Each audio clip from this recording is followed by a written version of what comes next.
বল, কেন ওই কলেজে ভর্তি হয়েছিলি? কেন আমাকে ওই অহংকারী মমতাজ জাহানের কাছে ছোট করলি? কেন কেন কেন? ওই মমতাজ জাহানের সাথে তোমার কিসের সম্পর্ক মা? বলো, জবাব দাও। খবরদার,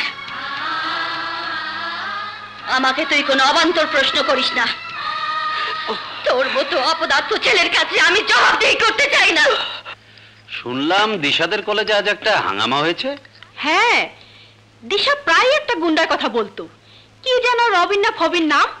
ওই গুন্ডাটা দিশাকে আজ অপমান করতে চেয়েছিল। অমনি প্রিন্সিপাল সাহেব দাদি আম্মাকে ফোন করে কলেজে আনলেন। কলেজটা আমার বড় বাবার নামে, তো বড় মা ওই কলেজের চেয়ারপারসন। তারপর তারপর আর কি, দাদি আম্মা কলমের এক খোঁচায় ঘ্যাচ করে ওই রবিন গুন্ডাটাকে রাস্টিকেট করে দিল। রাস্টিকেট করলে কি হয় গো? ও আর অন্য কোনো কলেজেও পড়াশোনা করতে পারবে না। আলী ভাই, আমার রবিনের জীবনটা যে নষ্ট হয়ে গেল। নষ্ট? হিসাব তো মিলছে না বোন।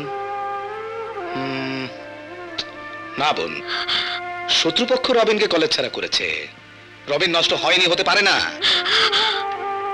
আমার বুকের ধন রবিনকে আমি মেরেছি আমার এই হাত দিয়ে। আমার বুকটা জ্বলে পুড়ে শেষ হয়ে যাচ্ছে ভাই।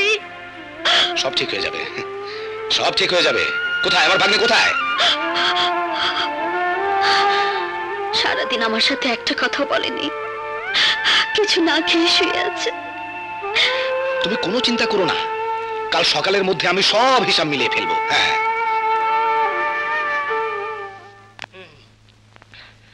আসসালামু আলাইকুম। ওয়ালাইকুম সালাম। বাবাজান কেমন আছেন? ভালোই আছি। মোর মাইয়াডা দূর আদাইরা দেখা পাই না তো, সরেন। মুই আবার মাইয়া চানাচুর। বাবাজান মুই একটা কথা কই। কি? মন না চানাচুর খাইতে মন চায়।